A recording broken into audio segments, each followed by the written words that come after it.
Welcome back to the lecture series on bioelectricity. So, this is the 25th lecture we are starting. So, as of now, we are in the animal electricity module. As of now, we have talked about the electrical phenomena in the nervous system, special senses starting from eyes, ears, nose, tongue, touch, stretch reflexes, to the spinal cord, up to the brain, memory, sleep, learning, neurological disorders like Alzheimer's, Parkinson, amyotrophic lateral sclerosis, spinal cord injuries, inhibitory excitatory signals, different measurement technique including encephalogram, then patch clamp, microelectrode arrays, field effect transistors, and different level of electrical computation what is involved. So, now from here we will move on to the next aspect of animal bioelectricity, that is in the case of heart, which is a completely autonomous system which is functioning in order to ensure that we are alive. This is one organ which has a very interesting, I should say very interesting electrical phenomena, because it is governed by a set of cells whose electrical phenomena are entirely different from the another set of cells. They have a totally different kind of ion channels, and we will come to that. So, before we start this cardiac bioelectricity, let us get some idea about the system itself. Okay. So, referring to the slides now. So, if you look at the cardiac electrophysiology and artificial hearts, that is what we will be discussing. A heart usually beats between 60 to 90 times per minute, which is essentially is the pulse rate. So, if you back calculate it, so what essentially that means 100,000 times per day heart is beating, and it is pumping around 8,000 liters of blood a day. Now, you can imagine for a system to function this for the whole life, what should be the efficiency of this machine? This is not an easy task. So, you are beating like 100,000 times. So, nature or the way the heart has evolved, its electrical processes is different from the nervous system, and that you will be evident as you will be seeing the action potential generated by the big chunk of those contractile muscle system which constitute your heart. Okay. So, this is just to give you a feel that your heart is doing some amazing task.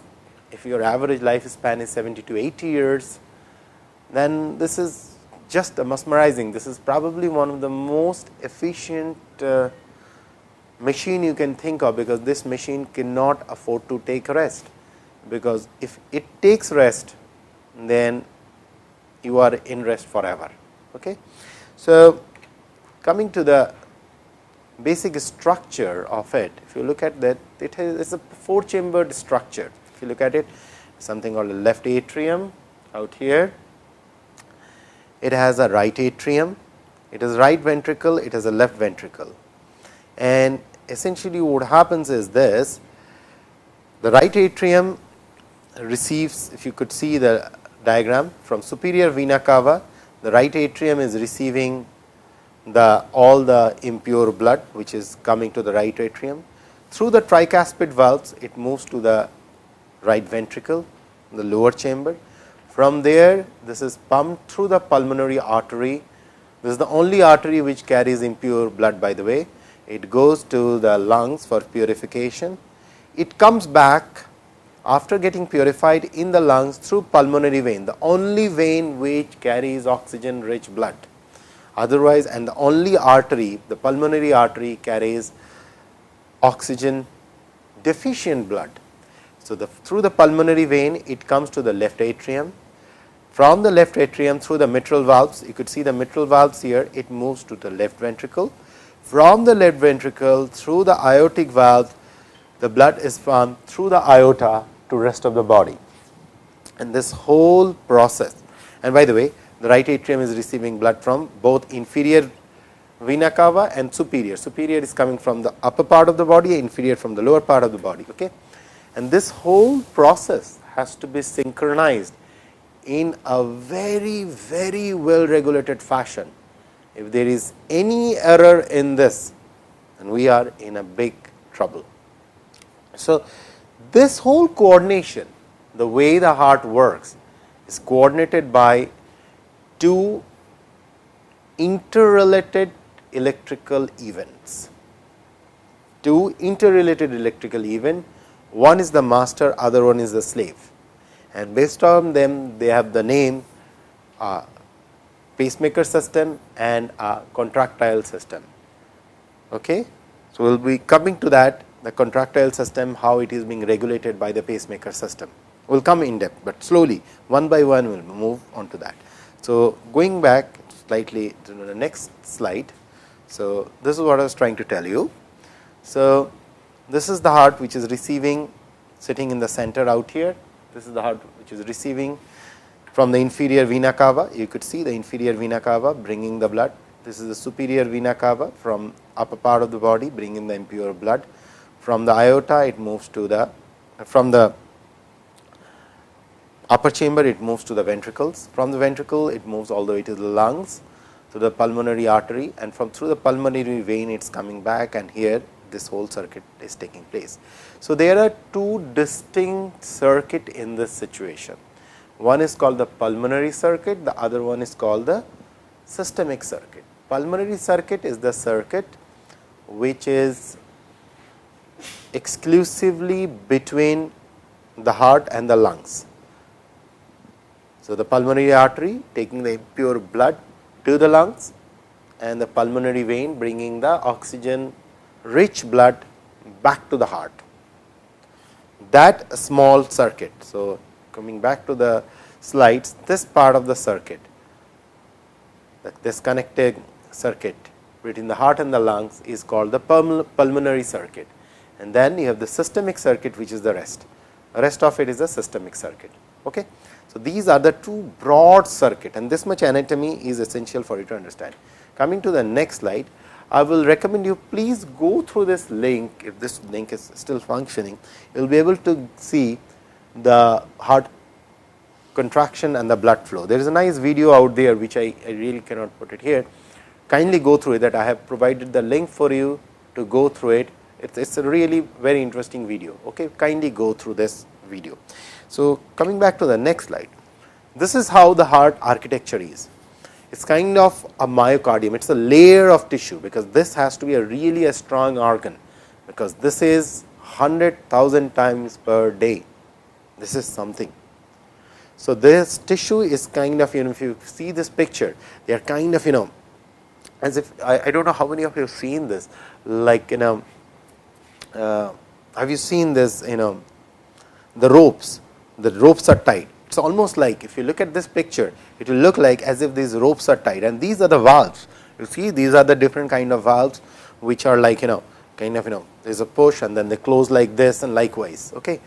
So, this is to give you a feel about the anatomy. Of course, we are not going to deal with it at this point, but just to give you an idea that this is a very, very well developed, with enormous amount of strength to ensure that the blood continuously flows and continuously it pumps in this whole process.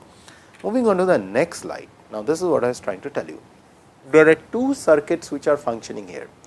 One is called conducting system, or which is also in other words called the pacemaker system. The other one is called contractile system. So, if you have to give what are the cellular players of the heart. So, the cellular players of the heart include the blood vessels, which constitute of the endothelial cells, what you could see here, all the endothelial cells which are making the blood vessels. Then you have the cardiac muscle cells.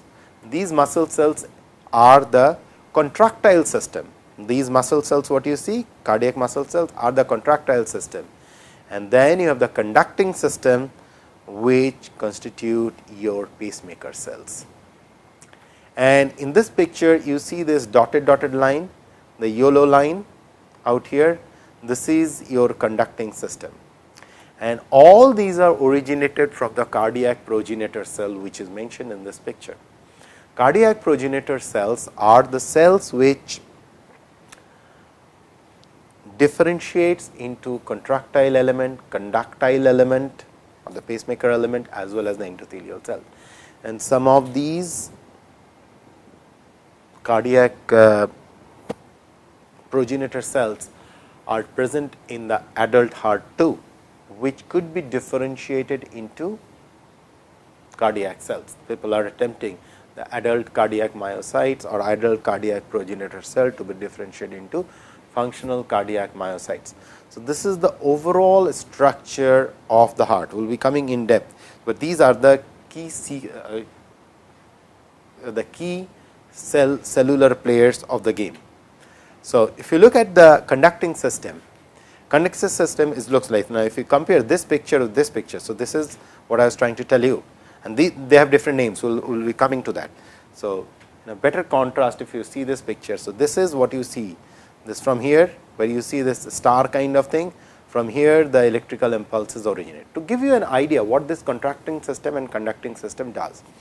So, before I get in depth, you have to realize that heart is continuously beating, okay, without any electrical, without any neural signals. It does not need, it is automatic, it is doing so.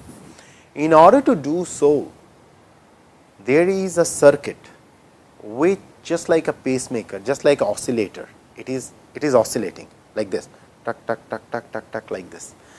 This oscillator circuit is absolutely automatic. It is, this oscillator circuit exists because it has a very unique combination of ion channels, which are totally different from the ion channels we have dealt with. Okay.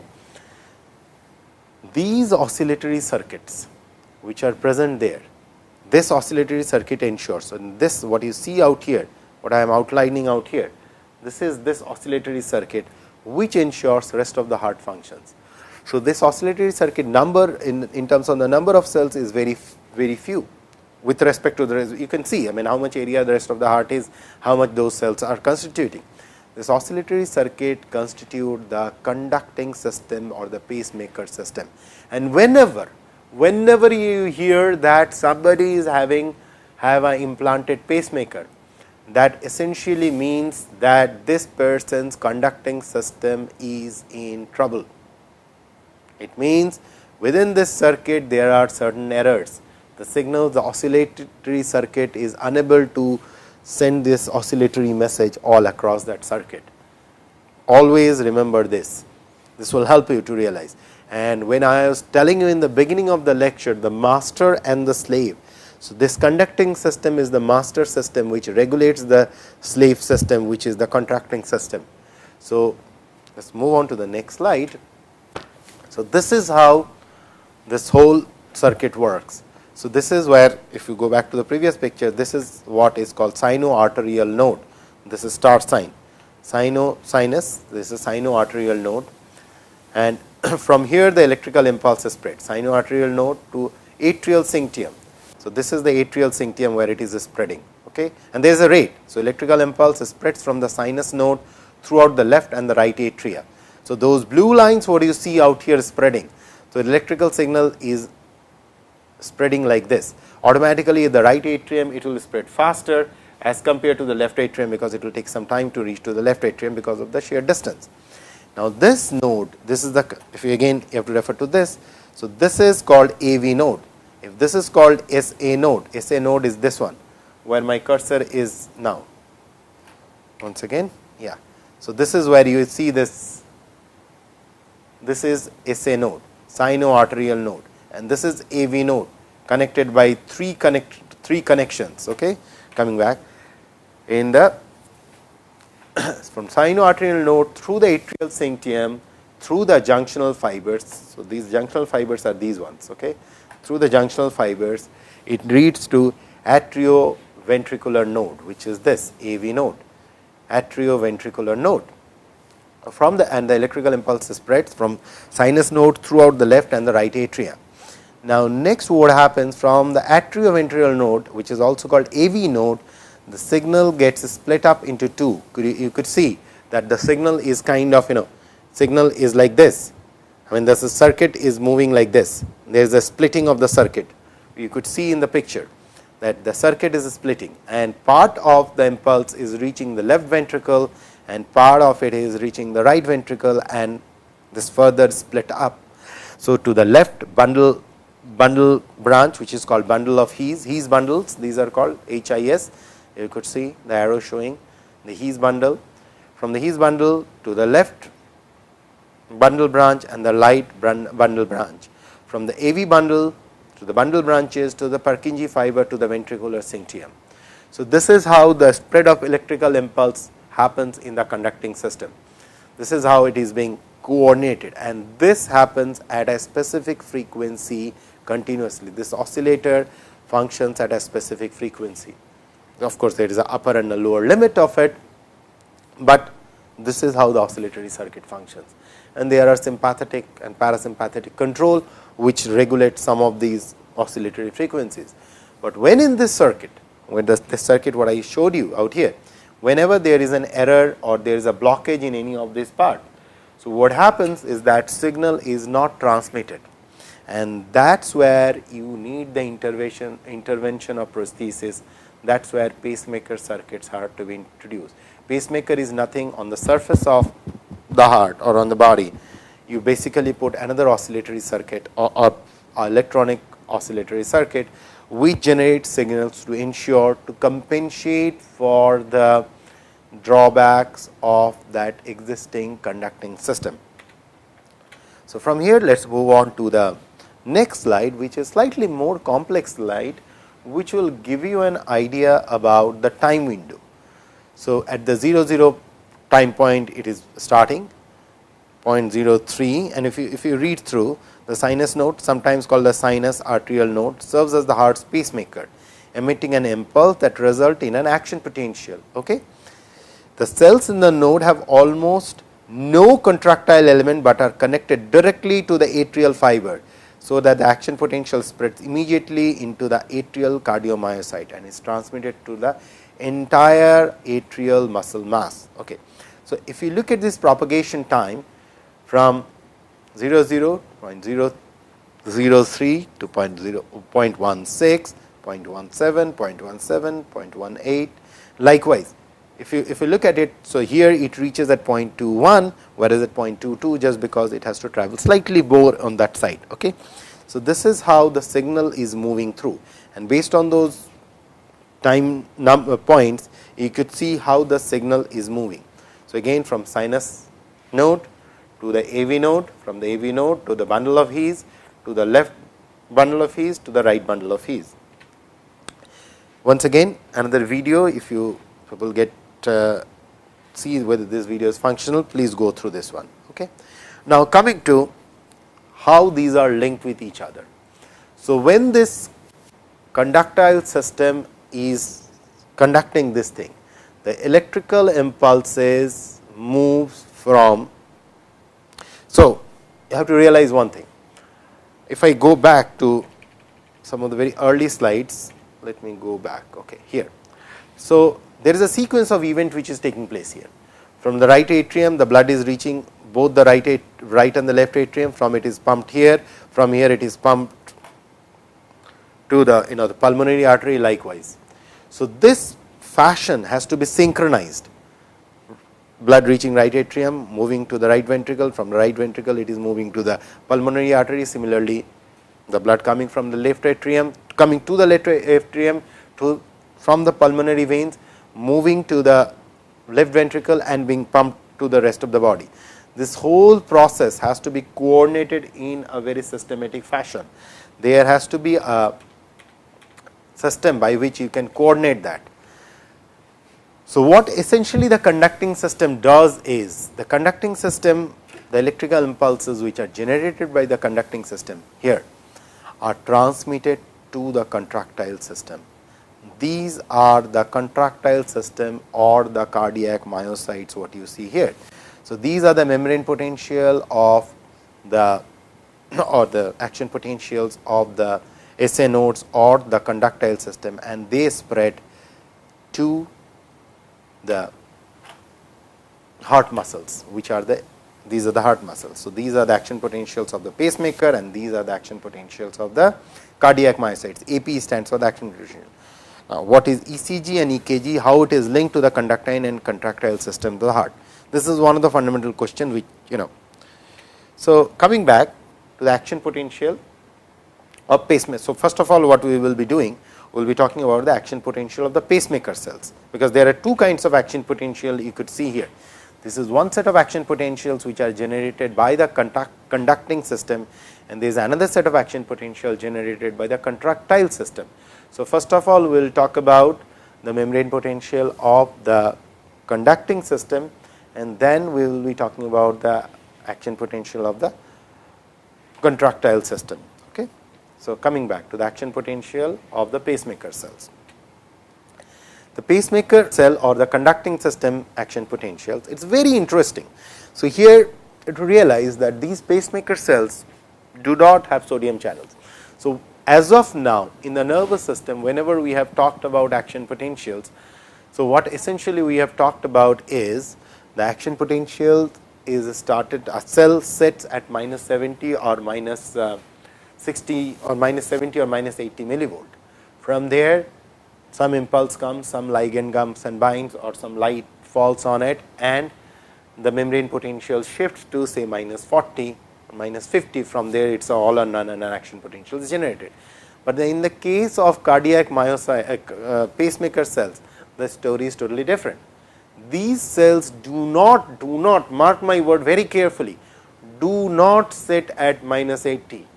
They sit somewhere around minus between minus 40 and minus 50. They are spontaneously active.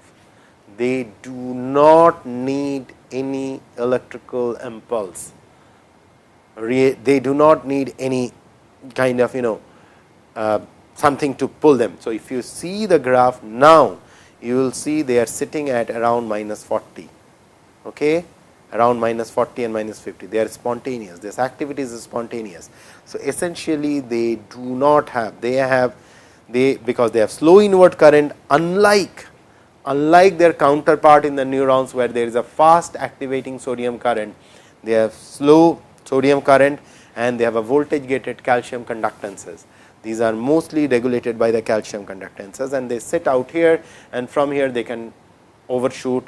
They overshoot 0, you see the action potentials. So, these are the 0 is the depolarization phase as opposed to the ventricular muscle action potential. You will see the difference between it, okay, and the phase 3 is the repolarization phase.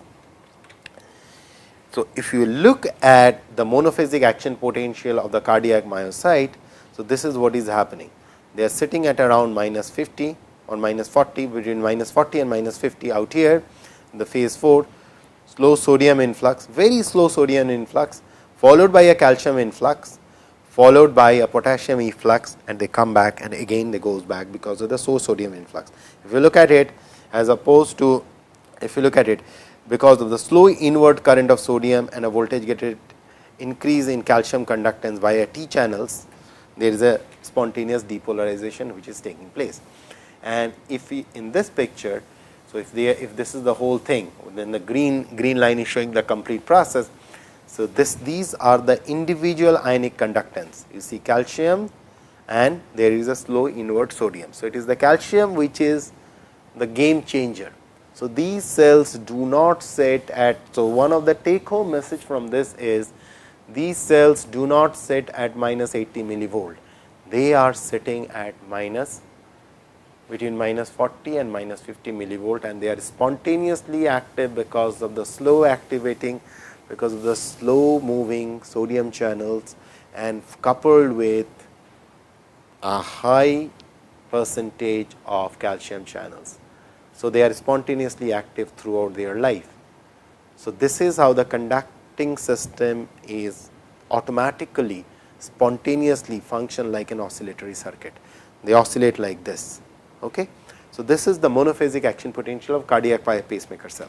Now, moving on to the action potential velocities, if you look at it, these are the different conduction rates. So, these cells, now in order to understand this, what you have to go back to this picture out here. So, at the different part of this circuit, there are different kind of pacemaker cells and they have different properties, okay, depending on, because since I have covered the anatomy. Now, if you see this table, that will give you an idea that at the SA node their conduction velocity is 0.05 meter per second, then at intra-arterial pathway it is 1, this is far more higher, and with the Purkinje cells it is even much more higher. So, these different velocities actually ensures that they have different concentration and different kind of ion channels, but they all sit at between -40 and -50 millivolt action membrane potential. So, that they are spontaneously active. Okay. Now, what about the action potential of the cardiac myocytes? We have talked about the conduction system, we have not talked about the contractile system. Let us look at the contractile system now. Now, we are moving on to the contractile system, and I have already shown the connection between the contractile and the conduction system out here. So, these on the right hand side, these violet color are the conduction system, and this whole process is the conduction system. Okay. Now, coming back to the contractile system, so cardiac myocytes can be divided into work cells and pacemaker cells. Okay. The work cells have a large stable resting membrane potential, just like their neuronal counterpart. The contractile system sits at -70, -80 millivolt, okay, and displays a prolonged action potential. With there is a difference, of course, which you will come across. And whereas, if you compare in the red, the pacemaker cells have a smaller unstable resting potential and spontaneously depolarize, generating intrinsic, this is very important to note, intrinsic electrical activity of the heart. Pacemaker cells are found in the sinoarterial node and the atrioventricular AV nodes. Cells of the bundle of His and some Purkinje cell are also capable of spontaneous firing. Be very careful reading through these lines, because this is the most characteristic feature. Your contractile system follows the membrane potential of the neurons, -70, -80, whereas your pacemaker system do not sit there, they are spontaneously intrinsically active. Okay. Moving on to the next slide, how the cardiac myocytes looks like. These are the contractile element. This is how they look like. If you take the cross section, this is derived from several people who have patterned them, and they have grown them in a specific pattern. That is how they look like, and they are all, you see these lines, they are all connected with each other using gap junctions. Gap junctions are kind of, between two cells there are connectivity. So, automatically this whole structure does not need to have the synaptic connection between individual cells. They are all connected with each other using pipe like structures, and those pipes are called gap junctions. So, between two cells there is a physical pipe which is connecting one cell to another cell likewise. Okay. So, these cardiac myocytes or the work cell or the contractile cell, whichever we want to express it, as long as you understand the whole concept, their morphology is something like this. What do you see? Okay. Now, from here, now let us see the monophasic action potential of the cardiac myocyte. So, again see, it is sitting at -90 millivolt. There is fast activating sodium current, which essentially overshoots 0 at +10 millivolt. Okay. +10 millivolt. This is the difference between cardiac myocyte and other neuronal cell types. This is where you see there is a lot of calcium ions which influx taking place out here. This is very interesting. Lot of calcium getting in, and it holds the cell at the positive potential for a prolonged period of time. Why is it so? Possibly because these cells have to do their activity for all your life, all your life. So, this is the zone where they are in a kind of, they are not physically, contracting, they are just kind of, slows down. There is a, this is kind of, they need some time to recover all the channels and everything. this is this phase, this plateau phase, what you see, a lot of calcium and potassium moving in along with potassium, because this is the zone where there is, in the neuronal cell we observe that there is an entry of only potassium, but here you see there is a huge entry of calcium along with it. Okay. This is the zone which ensures the cell remains in a slightly rest situation, and then it shoots the next action potential, because it has to continuously shoot action potential. Okay. So, moving on to the next slide. So, this is what is happening. Okay. Entry of sodium, entry of calcium, then potassium is going out, and this is further bringing it back, and this whole process is taking 300 milliseconds.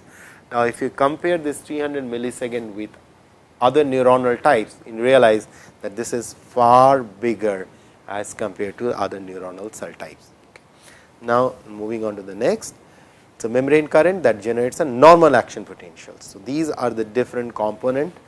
So, if you go through it, this has been taken from American Heart Association, as it has been acknowledged. So, you will see from the resting potential, which is at -80, these are the different components. Okay.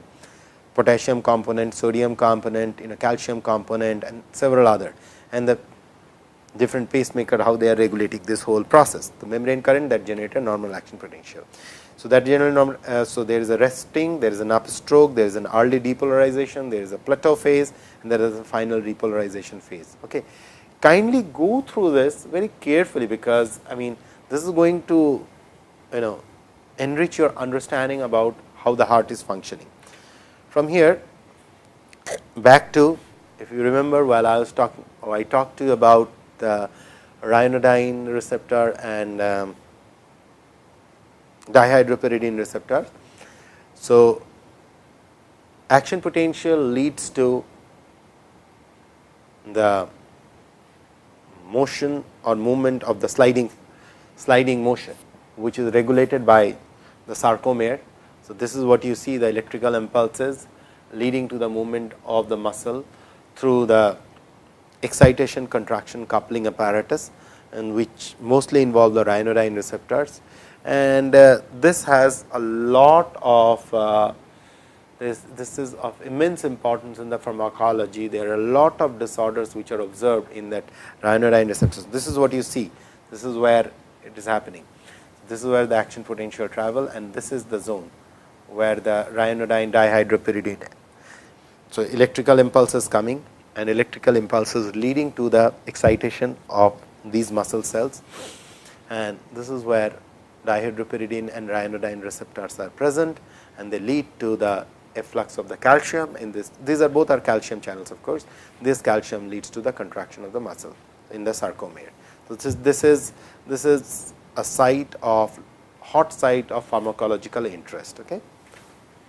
So, coming back again, we are superimposing some of the tracings of the calcium, transient calcium, and these are the traces of the calcium recording. So, if you remember, while I was covering the last lecture of the nervous bioelectricity, I talked to you about imaging calcium, the waves of calcium which are moving through.